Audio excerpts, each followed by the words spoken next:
हमारी कोशिश, आपका प्यार। सब्सक्राइब करें, लाइक करें और शेयर करें। Diary of story YouTube channel. Sundarkand. Vibhishan ने हनुमान को बताया कि रावण ने सीता माता को अशोक वाटिका में कैद करके रखा है। ये जानने के बाद हनुमान जी ने एक छोटा सा रूप धारण किया और वह अशोक वाटिका पहुंचे। वहां पहुंचने के बाद उन्होंने देखा कि रावण अपने दासियों के साथ उसी समय अशोक वाटिका में पहुंचा और सीता माता को अपने ओर देखने के लिए साम दाम दंड भेद का उपयोग किया, पर तब भी सीता जी ने एक बार भी उसकी ओर नहीं देखा।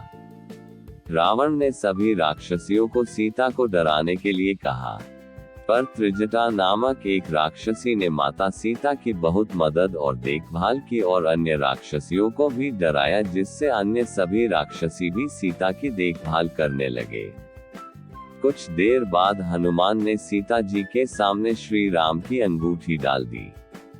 श्री राम नाम से अंकित अंगूठी देखकर सीता माता के आंखों से खुशी के आंसू निकल पड़े। परंतु सीता माता को संदेह हुआ कि कहीं ये रावण की कोई चाल तो नहीं। तब सीता माता ने पुकारा कि कौन है जो यह अंगूठी लेकर आया है।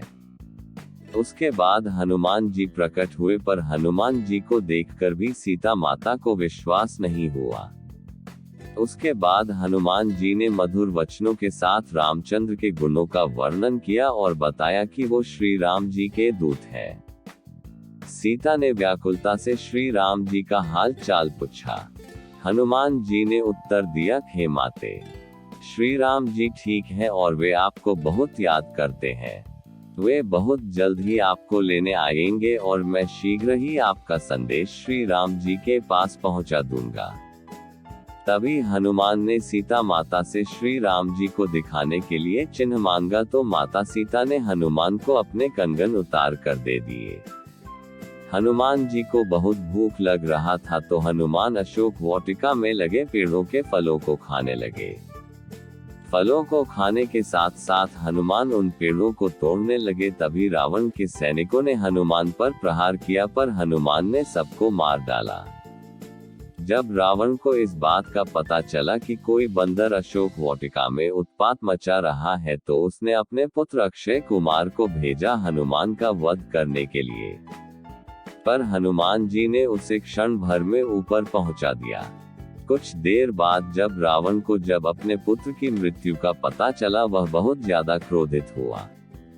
उसके बाद रावण ने अपने ज्येष्ठ पुत्र मेघनाद को भेजा। हनुमान के साथ मेघनाद का बहुत ज्यादा युद्ध हुआ, पर कुछ न कर पाने के बाद मेघनाद ने ब्रह्मास्त्र चला दिया। ब्रह्मास्त्र का सम्मान करते हुए हनुमान स्वयं बंधक बन गए। हनुमान को रावण की सभा में लाया गया। रावण हनुमान को देखकर हंसा और फिर क्रोधित होकर उसने प्रश्न किया, रे वानर, तूने किस कारण अशोक वाटिका को तहस नहस कर दिया? तूने किस कारण से मेरे सैनिकों और पुत्र का वध कर दिया? क्या तुझे अपने प्राण जाने का डर नहीं है?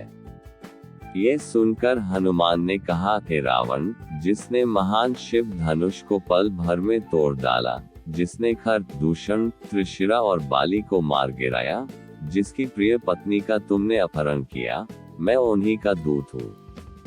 मुझे भूख लग रहा था, इसलिए मैंने फल खाए और तुम्हारे राक्षसों ने मुझे खाने नहीं दिया, इसलिए मैंने उन्हें मार डाला।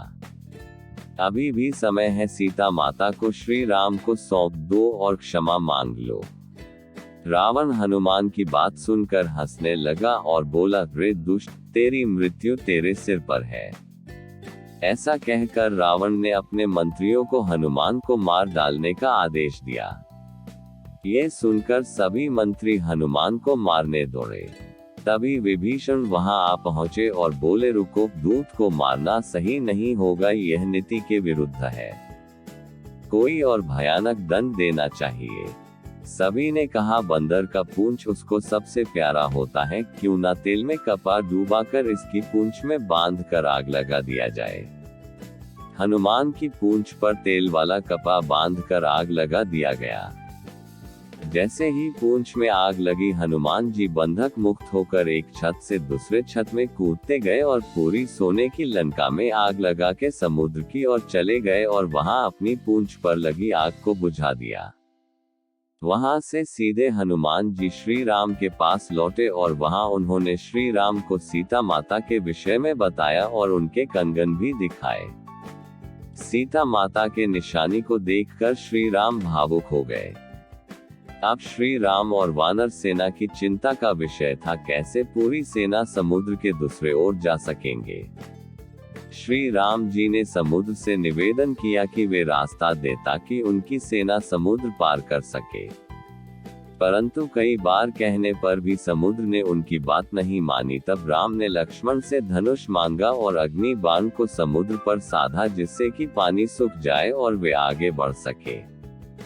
जैसे ही श्री राम ने ऐसा किया, समुद्र देव डरते हुए प्रकट हुए और श्री राम से माफी मांगी और कहा, हे नाथ, ऐसा ना करें, आपके इस बाण से मेरे में रहते वाले सभी मछलियां और जीवित प्राणी का अंत हो जाएगा। श्री राम ने कहा, हे समुद्र देव, हमें ये बताएं कि मेरी यह विशाल सेना इस समुद्र को कैसे पार कर सकते हैं। समुद्र देव ने उत्तर दिया, हे रघुनंदन राम, आपकी सेना में 2 वानर हैं, नल और नील। उनके स्पर्श करके किसी भी बड़े से बड़े चीज को पानी में तैरा सकते हैं।